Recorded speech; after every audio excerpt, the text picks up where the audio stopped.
যে কোনো অনুষ্ঠান বাড়িতে মাছের মাথা দিয়ে মুগ ডাল প্রায় সকলেরই খুবই পছন্দের, কিন্তু বাড়িতে আমরা করলে সেই অনুষ্ঠান বাড়ির মতন স্বাদটা ঠিক আসে না। তাই আজকে আমি তোমাদের জন্য নিয়ে এসেছি একদম অনুষ্ঠান বাড়ির মতো মাছের মাথা দিয়ে মুগ ডালের রেসিপি।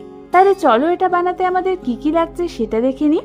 আর আমি সুস্মিতা তোমাদেরকে আমার চ্যানেল ইয়ামিজ বাংলাতে স্বাগত জানাই। এই রান্নাটার জন্য আমি এখানে একটা বড় সাইজের কাতলা মাছের মাথা নিয়ে নিয়েছি। মাথাটাকে আমি বাজার থেকে 4 টুকরো করে কাটিয়ে নিয়েছি। এবার মাথাটাকে ভালো করে ধুয়ে নিয়ে আমি এর মধ্যে দিয়ে দেব 1 চামচ পরিমাণ নুন আর 1 চামচ পরিমাণ হলুদ গুঁড়ো। এবার এই নুন আর হলুদটা আমাদের মাছের মাথাটাতে ভালো করে মাখিয়ে নিতে হবে। আমাদের মাছের মাথায় নুন হলুদ মাখানো হয়ে গেছে। এবার এটাকে সরিয়ে রেখে অন্যদিকে গ্যাস জ্বালিয়ে একটা কড়াই বসিয়ে দিলাম আর তার মধ্যে দিয়ে দিলাম 1/2 কাপ পরিমাণ মুগ ডাল। আমি এখানে কিন্তু মোটা দানার মুগ ডালই নিয়েছি। এবার আমাদের এই মুগ ডালটাকে মিডিয়াম ফ্লেমে হালকা হাতে 3 থেকে 4 মিনিট ধরে ভেজে নিতে হবে। 3 থেকে 4 মিনিট ধরে ডালটা ভেজে নেওয়ার পর তোমরা দেখবে ডাল ভাজার একটা গন্ধ বেরিয়ে এসছে। ঠিক এই সময় গ্যাসটাকে বন্ধ করে আমি এর মধ্যে দিয়ে দেবো কিছুটা পরিমাণ জল। তারপর আমাদের এই ডালটাকে 2-3 বার ভালো মতো জলে ধুয়ে সেটার অতিরিক্ত জল আমাদের স্ট্রেনারের সাহায্যে স্ট্রেন করে নিতে হবে। এবার অন্যদিকে আমি গ্যাস জ্বালিয়ে একটা প্রেসার কুকার বসিয়ে নিলাম আর তার মধ্যে ওই স্ট্রেন করে রাখা ভাজা ডালটা দিয়ে দেব। এরপর এর মধ্যে আমি দিয়ে দেব 2 কাপ পরিমাণ জল। এরপর প্রেসার কুকারের ঢাকনা বন্ধ করে আমি এটাকে 2খানা সিটি দিয়ে দেব। 2টো সিটি দেওয়া হয়ে গেলে আমি এবার প্রেসার কুকারের ঢাকনাটা খুলে দেখে নেব আমাদের ডালটা ঠিকঠাক সেদ্ধ হয়েছে কিনা। তোমরা দেখো আমাদের ডালটা কিন্তু প্রায় 70% মতো সেদ্ধ হয়ে গেছে। তোমরা কিন্তু এইরকমই সেদ্ধ করবে, বেশি সেদ্ধ করবে না, কারণ এরপরে রান্না করার সময় ডালটা তাহলে গলে যাবে। এবার এটাকে সরিয়ে রেখে অন্যদিকে গ্যাস জ্বালিয়ে একটা কড়াইয়ের মধ্যে দিয়ে দিলাম 4 থেকে 5 টেবিল চামচ সর্ষের তেল। তেলটা ভালো মতো গরম হলে আমি ওর মধ্যে একে একে নুন হলুদ মাখানো মাছের মাথাগুলোকে ছেড়ে দেব। এবার আমাদের ঢাকনা চাপা দিয়ে হাই ফ্লেমে এই মাছের মাথাগুলোকে ভালো মতো ভেজে নিতে হবে। বেশ কিছুক্ষণ পর ঢাকনা খুলে তোমরা দেখো আমাদের মাছের মাথার এক সাইডটা ভালো মতো ভাজা হয়ে গেছে। এবার আমি এগুলোকে অন্যদিকে উল্টে দেব, তারপর ওই সাইডটাও ভালো করে ভেজে নেব। তোমরা দেখো আমাদের মাছের মাথাগুলো কিন্তু সব ভাজা হয়ে গেছে। এবার আমি এগুলোকে একটা অন্য পাত্রে তুলে নেব। তারপর ঠিক একই তেলে আমি বাকি মাছের মাথাগুলোকেও ছেড়ে দেব। আমাদের সমস্ত মাছের মাথাগুলোই ভাজা হয়ে গেছে। এবার এই সবগুলোকে একটা অন্য পাত্রে আমি তুলে নেব। তারপর ওই তেলের মধ্যেই আমি ফোড়নের জন্য দেব একটা তেজপাতা, একটা শুকনো লঙ্কা, একটা দারচিনি, 1/2 চামচ জিরে, 3টে এলাচ আর 2খানা লবঙ্গ।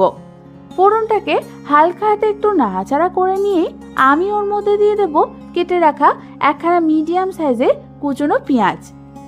পেঁয়াজটাকে 1 থেকে 2 মিনিট ধরে হালকা করে ভেজে নিয়ে আমি এর মধ্যে দিয়ে দেব 1 চামচ আদা রসুন বাটা। আদা রসুন বাটাটা দিয়েও আমাদের মিডিয়াম ফ্লেমে 1 থেকে 2 মিনিট ধরে ভালো মতো নাড়াচাড়া করে নিতে হবে। 1 থেকে 2 মিনিট পর আমি এর মধ্যে দিয়ে দেব একটা মিডিয়াম সাইজে ছোট ছোট করে কুচনো টমেটো, 1/2 চামচ পরিমাণ নুন, 1/2 চামচ পরিমাণ হলুদ গুঁড়ো, 1/2 চামচ পরিমাণ জিরে গুঁড়ো আর দিয়ে দেব 1/2 চামচ পরিমাণ কাশ্মীরি লাল লঙ্কার গুঁড়ো। এবার আমাদের একদম লো ফ্লেমে মশলাটাকে 1 থেকে 2 মিনিট ধরে ভালো মতো নাড়াচাড়া করে নিতে হবে। 1 থেকে 2 মিনিট পর আমাদের মশলাটা যাতে না পুড়ে যায় তাই আমি এর মধ্যে দিয়ে দেব 1/2 কাপ পরিমাণ জল।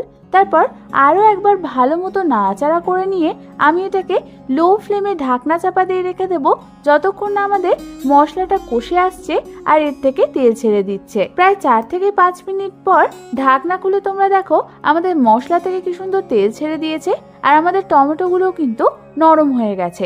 এই সময় হালকা হাতে একবার ভালো মতো নাড়াচাড়া করে নিতে হবে। এবার আমি এই মশলাটার মধ্যে ভেজে রাখা মাছের মাথাগুলোকে হাতের সাহায্যে এরকম টুকরো টুকরো করে দিয়ে দেব। মাছের মাথাগুলো সব দেওয়া হয়ে গেলে আমাদের মশলাটার সাথে এটাকে ভালো করে একবার মিশিয়ে নিতে হবে। প্রায় 2 থেকে 3 মিনিট ধরে মিডিয়াম ফ্লেমে ভালো মতো নাড়াচাড়া করে নেওয়ার পর আমি এর মধ্যে দিয়ে দেব সেদ্ধ করে রাখা মুগ ডালটাকে। আর দিয়ে দেব 1 কাপ পরিমাণ গরম জল। তোমরা যেরকম ডালের ঘনত্ব চাও সেই অনুযায়ী তোমরা এখানে জল দেবে। আর আমি দিয়ে দেব 2খানা চেরা কাঁচা লঙ্কা, 1 চামচ পরিমাণ নুন আর 1 চামচ পরিমাণ চিনি। এবার আমাদের সমস্ত কিছুকে হালকা হাতে একবার ভালো করে নাড়াচাড়া করে নিতে হবে। ভালো মতো নাড়াচাড়া করে নিয়ে আমি এটাকে ঢাকনা চাপা দিয়ে মিডিয়াম ফ্লেমে রেখে দেব যতক্ষণ না আমাদের ডালটা ভালো মতো ফুটে উঠছে। বেশ কিছুক্ষণ পর ঢাকনা খুলে তোমরা দেখো আমাদের ডালটা কিন্তু ভালো মতো ফুটে উঠেছে আর আমাদের ডালটা কিন্তু একটু ঘন হয়ে এসছে। ঠিক এই সময় তোমরা এটা টেস্ট করে দেখে নেবে এর নুন মিষ্টিটা ঠিক আছে কিনা। আমার এখানে নুন মিষ্টি আর একটু লাগতো, তাই আমি এখানে স্বাদ অনুযায়ী নুন আর মিষ্টি দিয়ে দিলাম। এবার আমাদের আরও একবার সমস্ত কিছু নাড়াচাড়া করে নিতে হবে। ভালো মতো নাড়াচাড়া করার পর আমাদের ডালটা যখন একটু ঘন হয়ে আসবে তখন আমি এর মধ্যে দিয়ে দেব 1 চামচ পরিমাণ ঘি আর 1/2 চামচ পরিমাণ গরম মশলার গুঁড়ো। ঘি আর গরম মশলা গুঁড়ো দিয়ে হালকা হাতে আমাদের একটু সমস্ত কিছু মিশিয়ে নিতে হবে। ব্যাস, তাহলেই কিন্তু আমাদের তৈরি হয়ে যাবে একদম অনুষ্ঠান বাড়ির মতন স্বাদের মাছের মাথা দিয়ে মুগ ডাল। তাহলে এখন মাছের মাথা দিয়ে মুগ ডাল খেতে হলে অনুষ্ঠান বাড়ির অপেক্ষা করতে হবে না, বাড়িতেই তোমরা এটা খুবই সহজে বানিয়ে নিতে পারবে। আমার চ্যানেলে ডালের আরো রেসিপিও রয়েছে, তোমরা আই বাটনে ক্লিক করে দেখে নিতে পারো। আমার এই রেসিপিটা যদি তোমাদের ভালো লেগে থাকে তাহলে একটা লাইক অবশ্যই করে দিও। আর এরকম দারুণ দারুণ ভালো ভালো রেসিপি পেতে হলে আমার চ্যানেলটাকে কিন্তু সাবস্ক্রাইব করতে একদম ভুলো না। তোমাদের যদি কোনো রেসিপির রিকোয়েস্ট থাকে সেটাও আমাকে কমেন্টসে জানিও, আমি অবশ্যই তোমাদের সাথে শেয়ার করব। আজ তাহলে এই পর্যন্তই, আমি আবার চলে আসবো তোমাদের কাছে নতুন কোনো রেসিপি নিয়ে।